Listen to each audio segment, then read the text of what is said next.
ಚನ್ನಕೇಶವ ದೇವರ ಮುಂದೆ ನಿಂತು ನಿಮ್ಮೆಲ್ಲರ ನೋಡಿ ಮಾತಾಡಿಕೆ ಭಾರಿ ಖುಷಿ ಆಗ್ಬಿಟ್ಟು ನನಗೆ. ನಾ ಅದರ ಅರೆಭಾಷೆ ಅಂತ ಕರೆಯೋದಿಲ್ಲ. ಜಯರಾಮಣ್ಣನ ಅರೆಭಾಷೆ ಸಮ್ಮೇಳನಕ್ಕೆ ಸಮಾರೋಪಕ್ಕೆ ಕರೆದು ನಾ ಅದರ ಫುಲ್ ಭಾಷೆ ಅಂತ ಯಾಕೆ ಕರೆದೇನೆ ಅಂದರೆ, ಅದನ್ನು ಮಾತನಾಡುವಂಥ ಈ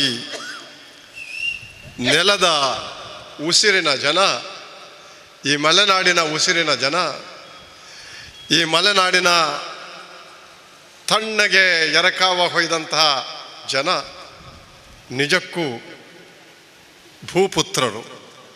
ಆದ ಕಾರಣ ನನಗೆ ಆ ಭಾಷೆಯ ಮೇಲೆ ಅತ್ಯಂತ ಹೆಚ್ಚಿನ ಪ್ರೀತಿ. ತುಳು ಏನು ಇಲ್ಲಲ್ಲಿ ಪಾತ್ರನ ತುಳು ಭಾಷೆ ಏನು ತುಳುಟ್ಟು ನಾಳೆ ಬರವುಲ ಬರುತ್ತೆ. ಐಕು ತುಳು ಅಕಾಡೆಮಿಲ ರೆಕಗ್ನೈಸ್ ಮಾಡ್ತೀನಿ. ನಮಗಿನಿ ದಾಯಿಗೆ ಸೇರ್ತವಂತ ಒಂಜಿ ಭಾರಿ ಒಂಜಿ ವಿಶಿಷ್ಟವಾಗಿ ರಾಷ್ಟ್ರೀಯ ಸಂಕಟದ ಸಂದರ್ಭ ನಮಗೆ ಸೇರ್ತಾ. ಈ ವೇದಿಕೆಟು ಎಂಕ ಭಾರಿ ಬೋಡಾಯಿನಾರು ಖಾದರ್ ಸಾಹೇಬ್ರು ಉಳ್ಳೇರು. ಇತ್ತೆಲ್ಲ ಎನ್ನ ಟೆಲಿಫೋನ್ಟು 6ನ ನಂಬರ್ 6ನ ಅಮ್ಮೆರೆ ಪುದರ್ಟುಂಡು. ಅವ್ರು ಎಂಕ ಭಾರಿ ದೋಸ್ತಿ ಆತಿರ್ತಾರೆ.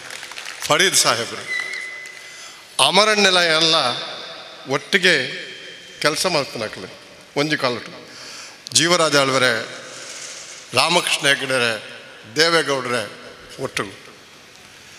ಸದಾಶಿವಣ್ಣೆ 6ನ ಅಮ್ಮೇರು ಬಾಲಕೃಷ್ಣ ಗೌಡ್ರಲ್ಲ, ಕುರಂಜಿ ವೆಂಕಟರಮಣ ಗೌಡ್ರ ನನ್ನ ಅಮ್ಮೇರಿಗೆ ಭಾರಿ ಕ್ಲೋಸ್.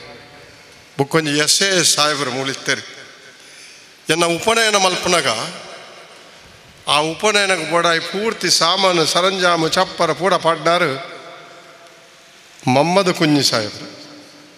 ಇದು ನಮ್ಮ ಊರು, ಭಾರಿ ಪ್ರೀತಿತ ಊರು. ಇನ್ನು ಅಂಚಿ ಊರಿಗೆ ಬದಲಾಯ್ತ ನಮ್ಮ ದಾನ ತೂಪಮಂಟ ಮಿತ್ರೋ ಅಚ್ಚಾ ದಿನ ಆಯಗಾ ಕೇಳುವ ಮಿತ್ರೋ ಅಚ್ಚಾ ದಿನ ಆ ಗಯಾ ಅಂತ. ಅಚ್ಚಾ ದಿನ ಆ ಗಯಾತ್ ಅಚ್ಚಾ ದಿನ ಗಯ ಪೋಂಡವ್. ನನಗೊಂದು ಕಥೆ ಜ್ಞಾಪಕ ಬರುತ್ತೆ. 2 ಮಹಿಷಗಳು. ನಾವು ಕೆಲವು ಪದಗಳನ್ನು ಸಂಸ್ಕೃತದಲ್ಲಿ ಹೇಳಿದರೆ ಭಾರಿ ಒಳ್ಳೆಯದು, ಅದನ್ನು ಕನ್ನಡದಲ್ಲಿ ಹೇಳೋದಿಲ್ಲ. 2 ಮಹಿಷಗಳು ಅಣ್ಣ ತಮ್ಮಂದಿರು ದಾರಿಯಲ್ಲಿ ಹೋಗ್ತಾ ಇದ್ವಂತೆ. ಮೊದಲನೇ ಮಹಿಷ ಹೋಗ್ತಾ ಇರುವಾಗ ಅದರ ಹಿಂದಿರುವಂಥ ಮತ್ತೊಂದು ಮಹಿಷ, ಅಣ್ಣ ಸ್ವಲ್ಪ ಹೊತ್ತಿರು, ನಾನು ಮುಂದೆ ಹೋಗ್ತೀನಿ ಅಂತಂತಂತೆ. ಅಣ್ಣ ತಮ್ಮನನ್ನು ಮೊದಲು ಬಿಟ್ಟು, ಆಮೇಲೆ ಅಣ್ಣ ಈ ತಮ್ಮನಿಗೆ ಮಹಿಷನಿಗೆ ಕೇಳ್ತು, ಯಾಕೆ ನನ್ನನ್ನು ಮುಂದಕ್ಕೆ ನಡೆಯಕ್ಕೆ ಬಿಟ್ಟೆ ಅಂತ. ಆಗ ತಮ್ಮ ಹೇಳ್ತಂತೆ, ಅಣ್ಣ ನೀನು ಬೆತ್ತಲಾಗಿ ನಡೀತಾ ಇದೀಯ ಅಂತ. ಈ 2 ಮಹಿಷಗಳು ಇವತ್ತು ನಮ್ಮ ದೇಶದಲ್ಲಿ ಇಡೀ ಭಾರತ ಮಾತೆಯ ಸಂಸ್ಕೃತಿಯನ್ನು ಬೆತ್ತಲು ಮಾಡುವಂಥ, ಬಯಲು ಮಾಡುವಂಥ ದುಶ್ಶಾಸನ ಸಂಸ್ಕೃತಿಯ ದುಷ್ಟ ಶಾಸನಕ್ಕೆ ದುಶ್ಶಾಸನ ಅಂತ ಹೇಳ್ತೀವಿ ನಾವು. ದುಶ್ಶಾಸನ ಮಾಡಿದ್ದು ದ್ರೌಪದಿಯ ಮಾನಾಪಹರಣವನ್ನು ಮಾಡಿದ್ದಲ್ಲ. ದ್ರೌಪದಿ ಎನ್ನುವಂಥ ಸಾಮಾಜಿಕ ಮಾನವನ್ನು ಅಪಹರಣ ಮಾಡಿದ್ದು ದುಷ್ಟ ಶಾಸನದ ಮೂಲಕ, ದುಷ್ಟ ಅಧಿಕಾರದ ಮೂಲಕ. ಈ 2 ಮಹಿಷಗಳು ಇವತ್ತು ಬೀದಿಯಲ್ಲಿ ಗುಲ್ಲೆಬ್ಬಿಸುತ್ತಾ ಹೋಗುವಂಥ ಸಂದರ್ಭದಲ್ಲಿ ನಮ್ಮ ಭಾರತ ಮಾತೆ ವಿಶ್ವಮಾತೆ ಕುವೆಂಪು ಹೇಳಿದಂಥ ಮಾತು ನಮಗೆ ಜ್ಞಾಪಕ ಬರ್ತದೆ. ಮನುಜ ಮತ ನಮ್ಮದು, ವಿಶ್ವಪಥ ನಮ್ಮದು. ನಮ್ಮದು ಮನುಜ ಮತ. ಭಾರತೀಯ ಸಂಸ್ಕೃತಿ ಅಂದರೆ ಮನುಜ ಮತ. ಮಹಾತ್ಮ ಗಾಂಧಿ ಹೇಳಿದ್ದನ್ನು ಜ್ಞಾಪಿಸ್ಕೊಳ್ಬೇಕು ನಾವು. I am a true Hindu. Mahatma ಗಾಂಧಿಗಿಂತ ಬೇರೆ ದೊಡ್ಡ ಹಿಂದೂ ಬೇಕಾಗಿಲ್ಲ. And therefore Gandhi said I am a true ಮುಸಲ್ಮಾನ್, and therefore I am a true Christian. A true religious man belongs to all religions. Hindu ಧರ್ಮದ ಅಕ್ಷರ ಅನ್ನುವಂಥ ಪದಕ್ಕೆ ಅರ್ಥ ಅಳಿಯದ್ದು ಅಂತ, ಅಕ್ಷರ ಅಂತ. ಹಿಂದೂ ಧರ್ಮದ ಅಕ್ಷರವೇ ಗೊತ್ತಿಲ್ಲದ, ಹಿಂದೂ ಧರ್ಮದ ಪವಿತ್ರ ಗ್ರಂಥವಾದಂಥ ಭಗವದ್ಗೀತೆಯಾಗಲಿ, ಉಪನಿಷತ್ತುಗಳಾಗಲಿ, ವೇದಗಳಾಗಲಿ ಅದರಲ್ಲಿ ಏನು ಹೇಳುತ್ತೆ ಅನ್ನೋದು ಗೊತ್ತಿಲ್ಲದಂಥ ಅವರ ಕೈಗೆ ಹಿಂದೂ ಧರ್ಮ ಇವತ್ತು ಸಿಕ್ಕೋಗಿದೆ. ಪವಿತ್ರವಾದಂಥ ಕೇಸರಿಯ ಬಣ್ಣಕ್ಕೆ ಬೀಭತ್ಸ ರಕ್ತದ ಕಲೆಗಳನ್ನು ಹಾಕುವಂಥದ್ದನ್ನು ನಾವು ಇವತ್ತು ನೋಡಿದ್ದೇವೆ. ಧರ್ಮದ ಹೆಸರಿನಲ್ಲಿ ಶೋಷಣೆಯನ್ನಂತ ಮಾಡುವಂಥದ್ದು, ಉಡುಪಿಯ ಕೃಷ್ಣನ ರಥವನ್ನು ಕಟ್ಟುವಂಥದ್ದು ನನ್ನ ಮುಸಲ್ಮಾನ ಬಂಧುಗಳು. ಉಡುಪಿಯ ಕೃಷ್ಣನಿಗೆ ತುಳಸಿಯ ಹಾರವನ್ನಾಗಲಿ, ಮಲ್ಲಿಗೆ ಹಾರವನ್ನಾಗಲಿ ಪೋಣಿಸುವಂಥವರು ಕ್ರಿಶ್ಚಿಯನ್ ಸಹೋದರಿಯರು. ಹೂವಿನ ಮಾರಾಟ ಇದು ಈ ದೇಶದ ಸಾಂಸ್ಕೃತಿಕ ನೆಲೆ. ಸುಳ್ಯವನ್ನೇ ತೆಗೆದುಕೊಳ್ಳಿ, ಚನ್ನಕೇಶವ ಸಂಪ್ರದಾಯ, ಮಲ್ಲಿಕಾರ್ಜುನ ಸಂಪ್ರದಾಯ, ಬಲ್ನಾಡಿನ ಮಿತ್ತೂರ್ ನಾಯರ್ ಸಂಪ್ರದಾಯ. ಮಿತ್ತೂರ್ ನಾಯರ್, ಚನ್ನಕೇಶವ, ಮಲ್ಲಿಕಾರ್ಜುನ, ಶಿವ, ವಿಷ್ಣು ಮತ್ತು ಭಟ. ಮಿತ್ತೂರ್ ನಾಯರ್ ಶ್ರಮಜೀವ, ಕೋಟಿ ಚೆನ್ನರನ್ನು ಪೂಜೆ ಮಾಡುವಂಥದ್ದು. ನಾವು ದೈವಗಳನ್ನು, ದೇವರನ್ನು ಒಟ್ಟಿಗೆ ಇಟ್ಟು ಪೂಜೆ ಮಾಡುವಂಥ ಈ ಪವಿತ್ರವಾದ ಮಣ್ಣಿನಲ್ಲಿ ನನಗೆ ಒಬ್ಬರು ಅಮೇರಿಕನ್ ಪ್ರೊಫೆಸರ್, ಅಮೇರಿಕಾದಲ್ಲಿ ಪ್ರೊಫೆಸರ್ ಆಫ್ ಪೊಲಿಟಿಕಲ್ ಸೈನ್ಸ್ ಹೇಳಿದರು, ಖಾದರ್ ಸಾಹೇಬ್ರೆ, ದಕ್ಷಿಣ ಕನ್ನಡ ಅನ್ನುವಂಥದ್ದು ಒಂದು ಕೇಸ್ ಸ್ಟಡಿ ನಮಗೆ. ಭರತ್ ಹೇಳಿದರೆ ಈಗ ಬ್ಯಾಂಕುಗಳು, ಶಾಲೆಗಳು, ಕಾಲೇಜುಗಳು ಮಾತ್ರವಲ್ಲ, ದಕ್ಷಿಣ ಕನ್ನಡ ಕೋಮು ಸೌಹಾರ್ದದ ಭಾರತೀಯ ಪರಂಪರೆಯ ಒಂದು ಕನ್ನಡಿ. ಇಲ್ಲಿ ಬುದ್ಧಿವಂತರು ಬರ್ತಾರೆ, ಇಲ್ಲಿ ಎಲ್ಲ ರ್ಯಾಂಕ್ಗಳು ಇಲ್ಲಿ ಬರ್ತವೆ, ಅತ್ಯಂತ ಪ್ರತಿಭಾನ್ವಿತರು ಬರ್ತಾರೆ. SSLCಯಲ್ಲಿ 100% ರಿಸಲ್ಟ್ ಬರ್ತದೆ, PUCಯಲ್ಲಿ ಟಾಪ್ ಆಗಿರ್ತದೆ. Why it has become A play ground for communal rights ಅಂತ ಕೇಳಿದರು. ಇದೊಂದು ಕೇಸ್ ಸ್ಟಡಿ ನಮಗೆ. ಇದು ಆದದ್ದು ಯಾಕೆ ಅಂತ ಹೇಳಿದರೆ, ನಮ್ಮೆಲ್ಲರನ್ನ ಭಾವಾವೇಶದ ವಿಷದ ಬೀಜಗಳನ್ನು ಬಿತ್ತಿ ಹಿಂದೂ ಅಂದರೆ ಇದು ಅನ್ನುವಂಥ ಹಿಂದುತ್ವದ ವ್ಯಾಖ್ಯಾನವನ್ನು ವಿಕೃತಗೊಳಿಸಿ, ಹಿಂದೂ ಧರ್ಮದ ಅರ್ಥವನ್ನು ಅರ್ಥ ಮಾಡಿಕೊಳ್ಳದೆ, ಹಿಂದೂ ಅಂದರೆ ಮತ್ತೊಬ್ಬನನ್ನು ದ್ವೇಷಿಸುವ ಅನ್ನುವಂಥ ಒಂದು ದ್ವೇಷದ ಬೀಜವನ್ನು ಬಿತ್ತುವಂಥ ಪರಂಪರೆ ಈ ದಕ್ಷಿಣ ಕನ್ನಡದಲ್ಲಿ ಶುರುವಾಗಿದ್ದರೆ ಅದು ದಕ್ಷಿಣ ಕನ್ನಡದಲ್ಲೇ ಅದು ಇತಿಷ್ಠಿಯಾಗಬೇಕು. ನಮಗಂತೂ ಎಂಥ ಅವಕಾಶ ಬಂದಿದೆ ಸ್ನೇಹಿತರೆ. ದಕ್ಷಿಣ ಕನ್ನಡ ಮತ್ತೊಮ್ಮೆ ಇಡೀ ಭಾರತದಲ್ಲಿ ಒಂದು ಬೆಳಕಿನ ಚುಕ್ಕಿಯಾಗಿ ಮಾಡುವಂಥ ಮಿಥುನ್ ರೈ ಅವರನ್ನು ಗೆಲ್ಲಿಸಿದರೆ ನರೇಂದ್ರ ಮೋದಿ ಠೇವಣಿ ಕಳೆದುಕೊಂಡ ಹಾಗೆ, ಅವರ ಕಮ್ಯುನಲ್ ಅಜೆಂಡಾ ಠೇವಣಿ ಕಳೆದುಕೊಂಡ ಹಾಗೆ. ದಕ್ಷಿಣ ಕನ್ನಡ ಮತ್ತೊಮ್ಮೆ ಬೆಳಕನ್ನು ಹಬ್ಬುವಂಥ ಕೆಲಸವನ್ನು ನಾವು ಮಾಡಬೇಕು. BSNLನೆಲ್ಲ ಮುಳುಗಿಸಿದ್ದನ್ನು ಭರತ್ ಹೇಳಿದರು. ಮಂಗಳೂರಿನ ಏರ್ಪೋರ್ಟನ್ನು ಅದಾನಿಯವರಿಗೆ ದತ್ತಕ್ಕೆ ಕೊಡ್ತೀರಿ ನೀವು. ಅದಾನಿ ಅನ್ನುವಂಥ ಮನುಷ್ಯ ಮೋದಿಯವರು ಅಧಿಕಾರಕ್ಕೆ ಬರೋದಕ್ಕೆ 3 ವರ್ಷಗಳ ಹಿಂದೆ ಒಂದು ಲಟ್ಕಾರಿ ಸ್ಕೂಟರನ್ನು ಓಡಿಸಿದಂಥ ಮನುಷ್ಯ ಶ್ರೀಮಂತನಾಗಬಾರದು ಅಂತ ನಾನು ಹೇಳೋದಿಲ್ಲ. ಅತ್ಯಂತ ಬಡವನು ಶ್ರೀಮಂತನಾಗಬೇಕು. ಬಿಲ್ ಗೇಟ್ಸ್ ಉದಾಹರಣೆ ಇದೆ ನಮಗೆ, ಅಸೀಂ ಪ್ರೇಮ್ಜಿ ಉದಾಹರಣೆ ಇದೆ ನಮಗೆ, ನಾರಾಯಣ ಮೂರ್ತಿಯವರ ಉದಾಹರಣೆ ಇದೆ ನಮಗೆ. ಇವರೆಲ್ಲ ಶ್ರಮವನ್ನು, ಬೆವರು ಸುರಿಸಿ, ಬುದ್ಧಿಮತ್ತೆಯನ್ನು ಉಪಯೋಗಿಸಿ ಟ್ಯಾಕ್ಸ್ ಕಟ್ಟಿ ಶ್ರೀಮಂತರಾದಂಥವರು. ಆದರೆ ಈ ಮನುಷ್ಯ ಮೋದಿಯವರ ಕೃಪೆಯಿಂದ ತನ್ನ ಆಸ್ತಿಯನ್ನು 200 ಪಟ್ಟು ಜಾಸ್ತಿ ಮಾಡಿ ತಿರುವನಂತಪುರದ ವಿಮಾನ ನಿಲ್ದಾಣವನ್ನು, ನಮ್ಮ ಮಂಗಳೂರಿನ ವಿಮಾನ ನಿಲ್ದಾಣವನ್ನು ಕೊಂಡುಕೊಳ್ಳುವಂಥ ಒಂದು ಸ್ಥಿತಿಗೆ ಮೋದಿಯವರ ಕೃಪಾ ಬರ್ತಾ ಇದೆ. ಅಂದರೆ ಈ ಚೌಕಿದಾರನ ಕೆಲಸ ನನಗೆ ಹೆಮ್ಮೆ. ಚೌಕಿದಾರ್ ಚೋರ್ ಹೇ ಅಂತ ಹೇಳುವಂಥ ಧೈರ್ಯ ಬಂದದ್ದು ಆ ಸಾತ್ವಿಕ ಶಕ್ತಿಯ ರಾಹುಲ್ ಗಾಂಧಿ ಅವರಿಗೆ ಮಾತ್ರ. ರಾಹುಲ್ ಗಾಂಧಿ ಅವರು ಯಾಕೆ ಹೇಳಿದರು ಈ ಮಾತನ್ನು? ಚೌಕಿದಾರ್ ಚೋರ್ ಹೇ ಅಂದರು. ಅವರು ಚೌಕಿದಾರ್ ಚೋರ್ ಹೇ ಅಂದರೆ ಅನೇಕರು ಆಗ ಅಚ್ಚರಿಪಟ್ಟರು. ಅದು ಹೇಗೆ ಅಂತ, ರಫೇಲ್ ಹಗರಣವನ್ನು ಎಳೆಯಾಗಿ ಬಿಡಿಸಿ ಹೇಗೆ ಈ ಚೌಕಿದಾರನ ಕಂಡ್ರೆ ನಮಗೆ ಅನುಕಂಪ ಇರಬೇಕು. ಅವರೆಲ್ಲ ಶ್ರೀಮಂತರ ಸೊತ್ತನ್ನು ಕಾಯುತ್ತಾ ಸಿರಿವಂತಿಕೆಯ ಶೋಷಣೆಗೆ ಒಳಗಾದಂಥವರು ಚೌಕಿದಾರರು.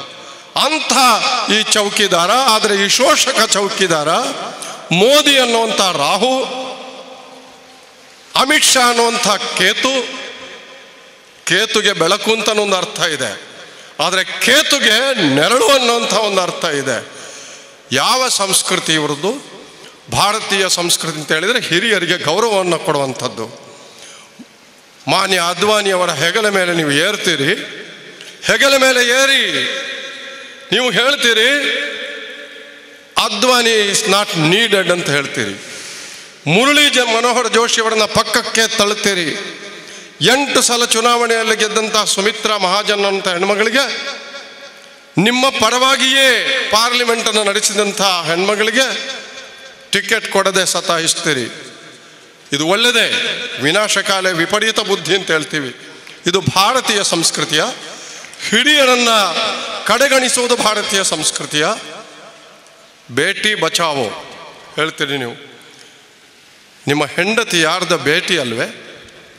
ಸ್ನೇಹಿತರೆ, ಆ ಮನೆಗೆ ಹೋಗಿದ್ದೀನಿ ನಾನು. ಗುಜರಾತ್ನ ಪಠಾಣ್ನಲ್ಲಿ ಆ ಮನೆಗೆ ಹೋಗಿದ್ದೀನಿ ನಾನು, ಮನೆಯನ್ನು ನೋಡಿದ್ದೀನಿ ನಾನು. ಪ್ರೈಮರಿ ಸ್ಕೂಲ್ನಲ್ಲಿ ಮೇಡಮ್ ಆಕೆ ಅತ್ಯಂತ ಪರಿಶುದ್ಧವಾದಂತಹ ಭಾರತೀಯ ನಾರಿ. ಮೋದಿಯವರ ಫೋಟೋ ಇಟ್ಕೊಂಡಲ್ಲಿ ಪೂಜೆ ಮಾಡ್ತಾರೆ ಅವರು. ಅದು ಭಾರತೀಯ ನಾರಿಯ ಸಂಸ್ಕೃತಿ. ಆಗ ಹೇಳಿದರು 2014ರವರೆಗೆ ಮೋದಿಯವರಿಗೆ ಹೆಂಡತಿಯ ಜ್ಞಾಪಕ ಇರಲಿಲ್ಲ. ಆಗ ಇಂಡಿಯನ್ ಎಕ್ಸ್ಪ್ರೆಸ್ ಒಬ್ಬ ಪತ್ರಕರ್ತ ಅದನ್ನು ಪತ್ತೆ ಮಾಡಿ ಅದನ್ನು ಪ್ರಕಟ ಮಾಡುವಾಗ ಅವರ ಮನೆಗೆ ಅಲ್ಲಿಗೆ ಹೋಗಿದ್ರೆ ಪತ್ರಕರ್ತ ಅವ್ರನ್ನ ಅಲ್ಲಿಂದ ಗೂಂಡಾಗಳು ಓಡಿಸಿದ್ರು. ಆದರೆ ಅವನ ಪತ್ರಿಕೆಯಲ್ಲಿ ಬರೆದ ಮೇಲೆ ಅನಿವಾರ್ಯವಾಗಿ ಮೋದಿಯವರು ಬರೀತಾರೆ ಕಾಲಂನಲ್ಲಿ, ಜಸೋದಾ ಬೆನ್ ಇಸ್ ಮೈ ವೈಫ್ ಅಂತ. ಜಸೋದಾ ಬೆನ್ನಿಗೆ ಎಷ್ಟು ಇನ್ಕಮ್ ಇದೆ ಅಂತ ಬರೆಯೋದಿಲ್ಲ ಅಲ್ಲಿ. ನಾವೇನಾದರೂ ಇನ್ಕಮ್ ಟ್ಯಾಕ್ಸ್ಗೆ 1 ಲಕ್ಷ ರೂಪಾಯಿ 50,000 ರೂಪಾಯಿ ಹಾಕಿದರೆ ನನಗೆ 25 ನೋಟಿಸ್ ಬರ್ತದೆ. ನಾನೊಬ್ಬ ಪ್ರಾಮಾಣಿಕವಾಗಿ ಬದುಕಿದಂಥ ಮೇಷ್ಟ್ರು. ಮೋದಿಗೆ ತನ್ನ ಹೆಂಡತಿಗೆ ಸಂಬಳ ಎಷ್ಟು ಅಂತ ಗೊತ್ತಿಲ್ವ? ಸರ್ಕಾರಿ ಶಾಲೆಯಲ್ಲಿ ಪಾಠ ಮಾಡ್ತಾ ಇರುವಂಥ ಜಸೋದಾ ಬೆನ್ನಿಗೆ ಎಷ್ಟು ಸಂಬಳ ಇದೆ ಅಂತ ಗೊತ್ತಿಲ್ವ? ಆಗ ನಮ್ಮ ಭಕ್ತರು ಚಪ್ಪಾಳೆ ತಟ್ಟಿದ್ರು, ಭಕ್ತರು ಹೊಡೆದ್ರು ಚಪ್ಪಾಳೆ. ಮೋದಿ ಇನ್ನೊಬ್ಬ ವಿವೇಕಾನಂದ, ಮೋದಿ ಮತ್ತೊಬ್ಬ ಬುದ್ಧ. ಗೌತಮ ಬುದ್ಧನ ಬಗ್ಗೆ ಏನೂ ಗೊತ್ತಿಲ್ಲ ಇವರಿಗೆ. ಗೌತಮ ಬುದ್ಧ ತನ್ನ ಹೆಂಡತಿಯನ್ನು ತ್ಯಾಗ ಮಾಡಿದ್ದು ಅಧ್ಯಾತ್ಮವನ್ನು ಹುಡುಕಿಕೊಂಡು ಹೋಗಿ. ಈ ಅಪ್ಪ ತನ್ನ ಹೆಂಡತಿಯನ್ನು ತ್ಯಾಗ ಮಾಡಿದ್ದು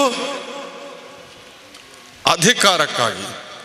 ಹೆಣ್ಣು ಮಕ್ಕಳನ್ನು ಯಾರಾದರೂ ಈ ದೇಶದಲ್ಲಿ ಶೋಷಣೆ ಮಾಡ್ತಾ ಇದ್ರೆ the number 1 is mister Narendra Modi. He had to answer. ಅವರ ಎಲ್ರಿಗೂ ಮಾಡಬೇಕಾದ್ರೆ ನಮ್ಮ ಹೆಣ್ಮಕ್ಳು ಭಜನೆ ಮಾಡ್ತಾರೆ ಕೆಲವರು. ನೀವು ತಾಯಂದಿರಲ್ವಾ? ನಿಮ್ಮ ಕರುಳು ಮಿಡಿಯೋದಿಲ್ವಾ? ನೀವು ಪ್ರತಿರೋಧಿಸೋದಿಲ್ವಾ? ಜಸೋದಾ ಬೆನ್ನಿಗೆ ಕೇವಲ 3 ತಿಂಗಳ ಹಿಂದೆ ಆಕ್ಸಿಡೆಂಟ್ ಆಯಿತು. ಆಕ್ಸಿಡೆಂಟ್ ಅಂದಾಗ ಎಲ್ರಿಗೂ ಫೋನ್ ಮಾಡುವಂಥ ಈ ಮನ್ ಕಿ ಬಾತನ್ನು ಮಂಕಿ ಬಾತ್ ಅಂತಲೂ ಅಂತಾರೆ ಜನ. ನಾನು ಒಂದು ಮಾತು ಹೇಳಕ್ಕೆ ಬಯಸ್ತೇನೆ, ಮೋದಿ ಎಂದು ಯಾರನ್ನು ಕಣ್ಣಿಟ್ಟು ನೋಡಿ ಮಾತನಾಡುವಂಥ ವ್ಯಕ್ತಿ ಅಲ್ಲ. ಅಂಥ ಧೈರ್ಯ ಇಲ್ಲ.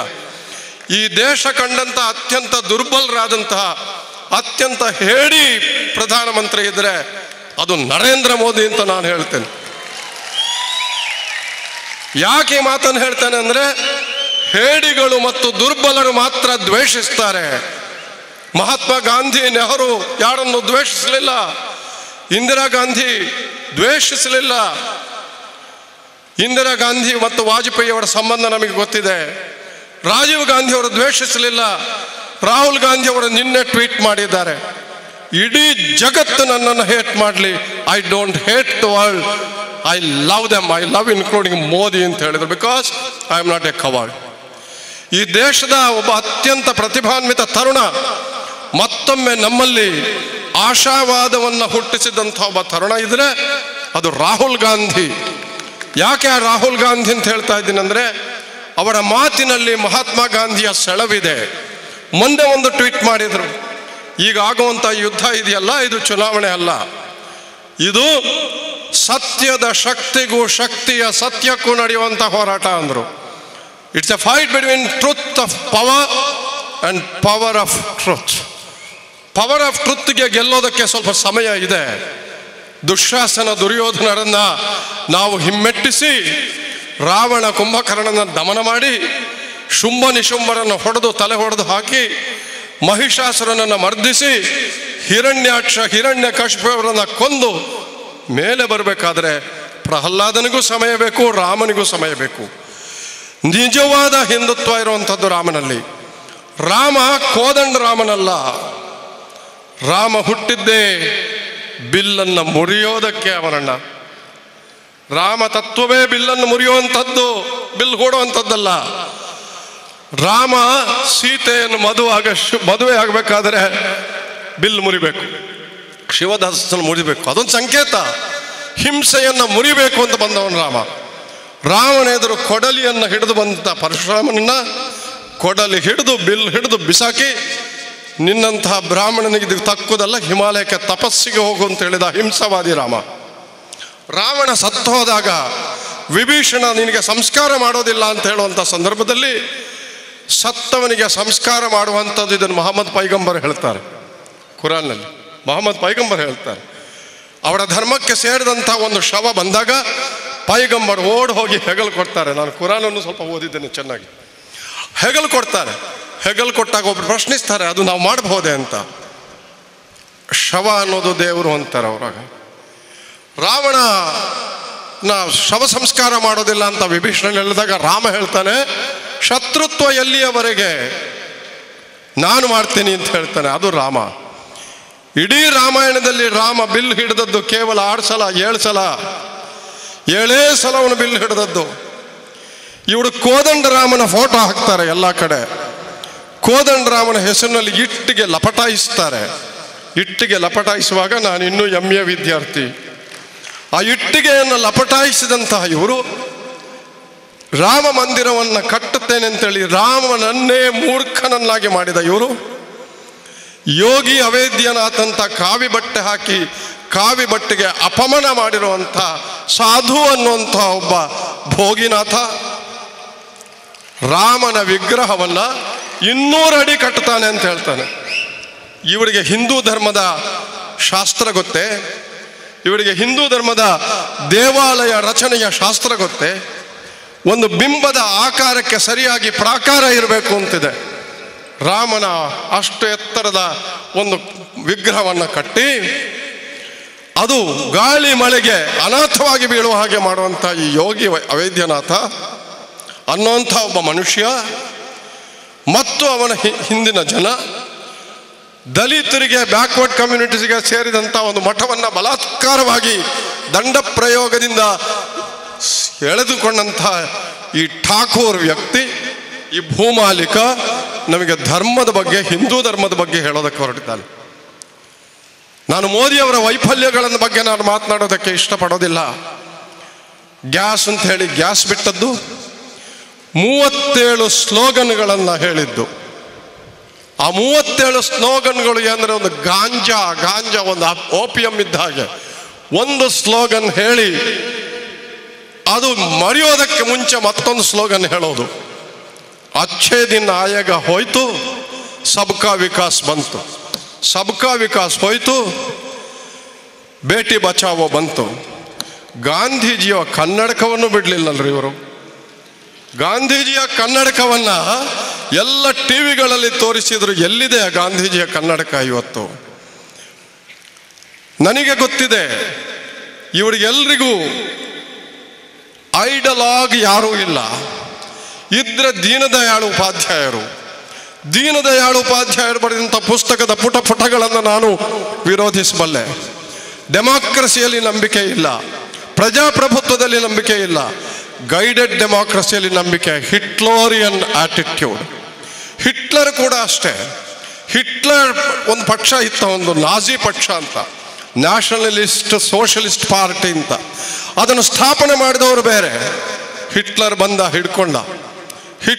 ಹಿಡ್ಕೊಂಡ ಮೇಲೆ 3 ಪ್ರಕಾರಗಳನ್ನು ಮಾಡ್ದ. ಒಂದು ಸುಳ್ಳು ಹೇಳುವಂಥ ಕಾರ್ಖಾನೆ ಗೋಬೆಲ್ಸನ್ನು ಹಿಡ್ಕೊಂಡ. ಒಂದು ಅತ್ಯಂತ ಶ್ರೀಮಂತನಾದಂತಹ ಒಬ್ಬ ಇಂಡಸ್ಟ್ರಿಯಲನ್ನು ಇಟ್ಕೊಂಡು ರಾಕೆನ್ಸ್ಟನ್ ಅಂತ ಹಿಡ್ಕೊಂಡು ಎಲ್ಲ ಕಾರ್ಖಾನೆಗಳನ್ನು ಅವನಿಗೆ ಕೊಟ್ಟ. ಮಾಧ್ಯಮಗಳನ್ನು ಹಿಡಿದುಕೊಂಡ. ಆದರೆ ನಾನು ಎಲ್ಲ ಮಾಧ್ಯಮದ ಸ್ನೇಹಿತರಿಗೆ ನಾನು ಬಹಳಷ್ಟು ಮೆಚ್ಚುತ್ತೇನೆ. ಯಾಕಂದರೆ ಅದರಲ್ಲೂ ಮಾಧ್ಯಮದಲ್ಲಿರುವಂಥ, ನಾನೂ ಒಬ್ಬ ಪತ್ರಕರ್ತನಾಗಿದ್ದೆ, ಮಾಧ್ಯಮದಲ್ಲಿ ಇರುವಂಥ ಎಲ್ಲ ಶ್ರಮಿಕ, ಕಾರ್ಮಿಕ, ಬರಹಗಾರ, ಮಾಧ್ಯಮ ಮಿತ್ರರಿಗೆ ತಮ್ಮ ಯಜಮಾನರ ಜೊತೆಗೆ ಇರುವಂಥ ಸಂಘರ್ಷದ ಒಳನೋಟಗಳನ್ನು ನಾನು ಬಲ್ಲೆ. ಮಾಧ್ಯಮವನ್ನು ಹಿಡ್ಕೊಂಡ ಹಿಟ್ಲರ್, ಅವನು ಸೈನಿಕನಲ್ಲ, ಸೈನಿಕನ ಡ್ರೆಸ್ ಹಾಕ್ದ. ಅವನು ಮಾತನಾಡುವಾಗ ತನ್ನ ಬೆರಳನ್ನು ಹೀಗಿಟ್ಟ, ಮೋದಿಯವರಿಟ್ಟ ಹಾಗೆ. ಮೋದಿಯವರು ಕೂಡ ಸೈನಿಕನ ಡ್ರೆಸ್ಸನ್ನು ಹಾಕೊಳ್ಳಕ್ಕೆ ಹೊರಟರು. ಆದರೆ ಎಲೆಕ್ಷನ್ ಕಮಿಷನ್ ಈ ಸಲ ಅದನ್ನು ಬ್ಯಾನ್ ಮಾಡ್ತು. We are lucky. ಏನ್ರಿ ಇದು ಮೋದಿ ಸೇನೆ ಅಂತಾನಲ್ಲ ಈ ಯೋಗಿ ಅಯೋಧ್ಯನಾಥ್. ಮೋದಿ ಸೇನೆ ಅಲ್ಲ, ದೇಶದ ಸೇನೆ. ಸರ್ಜಿಕಲ್ ಸ್ಟ್ರೈಕ್ ಆಗಲಿ, ಪುಲ್ವಾಮಾ ಘಟನೆಗಳಾಗಲಿ, ಬಾಲ್ಕೋಟ್ ಘಟನೆಗಳಾಗಲಿ, ಅದರ ಕೀರ್ತಿ, ಅದರ ಹೆಮ್ಮೆ ನಮ್ಮ ಸೈನಿಕರಿಗೆ ಮಾತ್ರ ಸೇರಬೇಕು. ಈ ಸೈನಿಕರು ಯಾರು? ಈ ಸೈನಿಕರೆಲ್ಲ ರೈತರ ಮಕ್ಕಳು. ಎಲ್ಲ ಸೈನಿಕರು ರೈತರ ಮಕ್ಕಳು. ಆ ರೈತರಿಗೆ ಸೇರಬೇಕು, ಸೈನಿಕರಿಗೆ ಸೇರಬೇಕು. ತಮಿಳುನಾಡಿನ ಸಾವಿರಾರು ಜನ ರೈತರು ಅರೆಬೆತ್ತಲೆ ಮೆರವಣಿಗೆ ಮಾಡಿದಾಗ ಜಂತರ್ ಮಂತರ್ನಲ್ಲಿ ಈ ಮನುಷ್ಯನಿಗೆ ಹೊರಗಡೆ ಬಂದು ಮಾತನಾಡುವಂಥ ಯೋಗ್ಯತೆ ಇಲ್ಲ.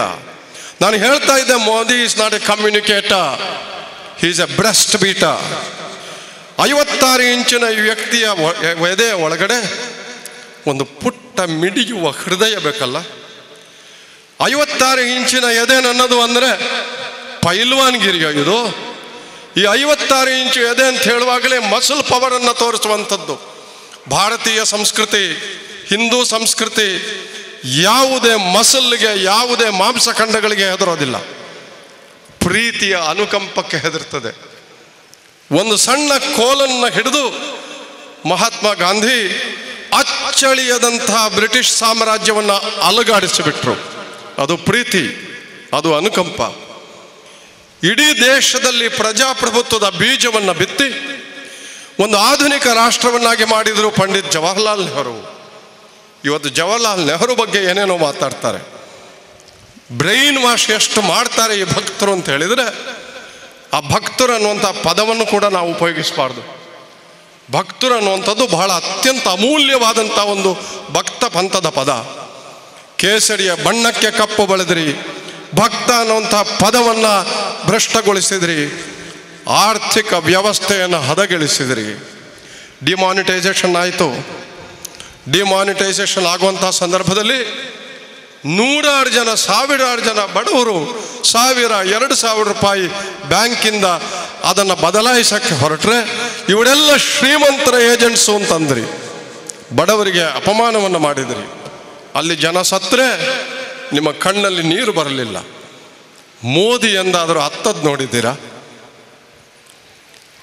ನಿಜವಾದ ಒಬ್ಬ ಹಿಂದೂ ಇದ್ದರೆ ಸನ್ಮಾನ್ಯ ದೇವೇಗೌಡರು ನಿಜವಾದ ಹಿಂದೂ.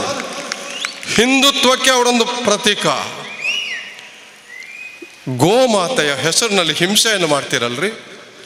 ಗುಜರಾತಿನಲ್ಲಿ ಇಡೀ ಪರದೇಶಗಳಿಗೆ ರಫ್ತಾಗುವಂಥ ಗೋಮಾಂಸ ಇದೆಯಲ್ಲ, ಆ ಪದವನ್ನು ನಾನು ಉಪಯೋಗಿಸೋದಕ್ಕೆ ಇಷ್ಟಪಡೋದಿಲ್ಲ. ಆ ಗೋ ಮಾಂಸ ರಫ್ತು ಜಾಸ್ತಿ ಆಗ್ತಾ ಇರೋದು ಒಂದು ನಂಬರ್ 1 ಗುಜರಾತ್. ಅದನ್ನು ಅವರು ಡಿಸ್ಪ್ರೂವ್ ಮಾಡಲಿ. Number 2 is UP, number 3 is Maharashtra. ಎಲ್ಲವೂ ಕೂಡ ಕೇಸರಿಯನ್ನು ಕಲುಷಿತಗೊಳಿಸಿದಂಥವರ ಕೈನಲ್ಲಿ ಆಡಳಿತ ಇರುವಂಥದ್ದು. ಇವರಿಗೆ ಗೋ ಅಂದರೆ ಅದರ ಅರ್ಥ ಗೊತ್ತಿಲ್ಲ. ವೇದಗಳಲ್ಲಿ ಗೋ ಅಂದರೆ ಜೀವಿ ಅಂತ ಲೆಕ್ಕ. ಪ್ರತಿಯೊಂದು ಜೀವಿಯೂ ಕೂಡ ಗೋನೆ. ಒಂದು ಹಕ್ಕಿ, ಒಂದು ಪ್ರಾಣಿ, ಒಂದು ಪಕ್ಷಿ, 4 ಕಾಲಿನ ಒಂದು ಪ್ರಾಣಿ, ರೆಕ್ಕೆಗಳ ಒಂದು ಪ್ರಾಣಿ, ಮನುಷ್ಯ ಪ್ರಾಣಿ, ಎಲ್ಲವೂ ಗೋ. ಗೋವನ್ನು ರಕ್ಷಿಸುವಂಥ ವೇದ ಹೇಳಿದಾಗ ಸಕಲ ಜೀವತಂತುಲಗಳನ್ನು ರಕ್ಷಿಸುವಂತ ಹೇಳುವಂಥದ್ದು. ಅದು ಗೊತ್ತಿಲ್ಲದೆ ಧರ್ಮವನ್ನು, ಹಿಟ್ಲರ್ನ ಕಥೆ ಹೇಳ್ತಾ ಇದ್ದೆ. ಹಿಟ್ಲರ್ ಕೊನೆಗೆ ಹೇಗೆ ಅಧಿಕಾರವನ್ನು ಪಡೆದುಕೊಂಡ? ರಾಷ್ಟ್ರಭಕ್ತರ ಹೆಸರನ್ನು ಹೇಳ್ದ. ರಾಷ್ಟ್ರಭಕ್ತಿ ಅನ್ನುವಂಥ ಹೆಸರಿಗೆ ನಾನು ಈಗ ಇಲ್ಲಿ ಸಾಹೇಬ್ರ ಹತ್ರ ಮಾತಾಡ್ತಾ ಇದ್ದೆ.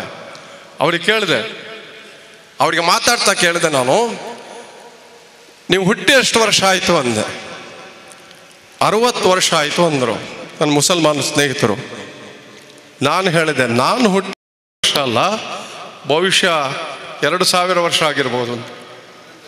ನನ್ನ ಮುಸಲ್ಮಾನ ಬಂಧುಗಳು, ಕ್ರಿಶ್ಚಿಯನ್ ಬಂಧುಗಳು ಹುಟ್ಟಿ ಈ ದೇಶದಲ್ಲಿ 2000 ವರ್ಷ ಆಯಿತು. ಆ ಜೀವತಂತು, ಆ DNA ಎಲ್ಲ ಬಂತು. ಈಗ ನೀವು ಹೇಳ್ತೀರಿ ನೀವು ದೇಶಭಕ್ತರಾಗಬೇಕಾದ್ರೆ ಮೋದಿ ಜೈ ಅಂತ ಹೇಳ್ತೀರಿ. ಅಲ್ಲೊಬ್ಬ ಸಿಂಗ್ ಅಂತಿದ್ದಾನೆ, ಗಿರಿರಾಜ್ ಸಿಂಗ್ ಅಂತಿದ್ದಾರೆ, ಅವರು ಬಿಹಾರ್ನ ಮಂತ್ರಿಗಳು.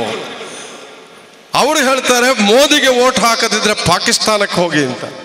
ನಾನು ಯಾಕೆ ಶ್ರೀಲಂಕಾಕ್ಕೆ ಹೋಗಬಾರ್ದು? ನಾನು ಯಾಕೆ ಅಮೇರಿಕಕ್ಕೆ ಹೋಗಬಾರ್ದು? ಪಾಕಿಸ್ತಾನದ ಹೆಸರು ಹೇಳುವಂತ ಬೇರೆ ದಾರಿಯೇ ಇಲ್ಲ ಅವರಿಗೆ. ಮತೀಯ ಗಲಭೆ, ರಾಷ್ಟ್ರೀಯತೆ ವಿಕೃತವಾದಂಥ ವ್ಯಾಖ್ಯಾನ ಮತ್ತು ಪ್ರಚಾರ. ಅದಕ್ಕೆ ಅವರದೇ ಪಕ್ಷದ ಒಬ್ಬರು MP ಅವರು ಲಕ್ನೋದಲ್ಲಿ ಕೊಟ್ಟಿರುವಂಥ ಟಿಕೆಟನ್ನು ತೆಗೆದುಹಾಕಿ ಪ್ರಧಾನಮಂತ್ರಿಗಳಲ್ಲ, ಇವರು ಪ್ರಚಾರ ಮಂತ್ರಿ ಅಂತಂದರು. ಇವತ್ತು ಎಲ್ಲ ಕಡೆ ಉದ್ವಿಗ್ನತೆ ಇದೆ, ಎಲ್ಲ ಕಡೆ ಅಶಾಂತಿಯನ್ನು ಹುಟ್ಟಿಸಿದಂಥವ್ರು ಮೋದಿ. ನಾನು ಒಂದೊಂದೇ ಹೇಳಬಲ್ಲೆ, ಈ ದೇಶದಲ್ಲಿ ಮೋದಿ ಮಾಡಿರುವಂಥ ಒಂದು ದೊಡ್ಡ ಕಾಂಟ್ರಿಬ್ಯೂಷನ್ ಅಂದರೆ ದ್ವೇಷದ ಬೀಜವನ್ನು ಬಿತ್ತಿದ್ದು. ಪರಸ್ಪರ ಮನೆಗಳಲ್ಲಿ, ಪರಸ್ಪರ ಧರ್ಮಗಳಲ್ಲಿ, ಪರಸ್ಪರ ಜಾತಿಗಳಲ್ಲಿ ಈ ದ್ವೇಷದ ಬೀಜವನ್ನು ಬಿತ್ತಿದ್ದ ಈ ಮನುಷ್ಯ ಕರ್ನಾಟಕಕ್ಕೆ ಬಂದು ಕರ್ನಾಟಕದ ಸರ್ಕಾರವನ್ನು ಆಪರೇಷನ್ ಕಮಲ ಅನ್ನುವಂಥದ್ದು ಬಹಳ ಪವಿತ್ರವಾದಂಥ ಒಂದು ಪುಷ್ಪ, ದೇವರಿಗೆ ಲಕ್ಷ್ಮಿಯ ಆವಾಸ ಸ್ಥಾನ. ಆ ಕಮಲವನ್ನು ಕೊಲೆ ಮಾಡಿದ ಇವರು ಆಪರೇಷನ್ ಕಮಲಕ್ಕೆ ಹೊರಟರು. ನಾನು ಒಂದು ಮಾತನ್ನು ತಮಗೆ ಹೇಳೋದಕ್ಕೆ ಬಯಸ್ತೇನೆ.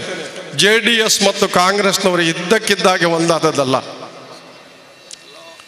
ರೈತನ ಹಸಿರು, ಆ ಹಸಿರಿನ ತೆನೆ, ಅದಕ್ಕೆ ಶಕ್ತಿ ಕೊಡುವಂಥ ಹಸ್ತ ಯಾವತ್ತೂ ಒಂದೇ.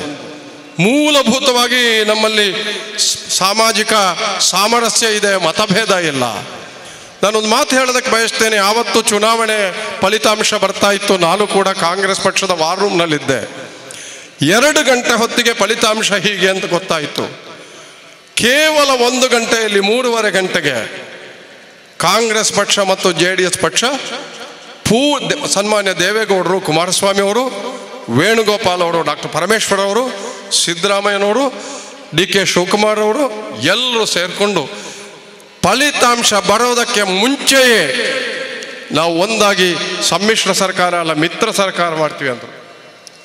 ಅಂದರೆ ಆಗಲೇ ನಮ್ಮಲ್ಲಿ ಇತ್ತು, ಆಗಲೇ ಒಂದು ಒಪ್ಪಂದ ಆಯಿತು ಸ್ನೇಹಿತರೆ. ಯಾವ ಮುಖ್ಯವಾದ ಒಪ್ಪಂದ ಆದದ್ದು 2019 ಚುನಾವಣೆಯನ್ನು ಒಟ್ಟಿಗೆ ನಾವು ಮಾಡ್ತೇವೆ ಅಂತ. ಯಾಕೆ ಒಟ್ಟಿಗೆ ಮಾಡ್ತೇವೆ ಅಂತ?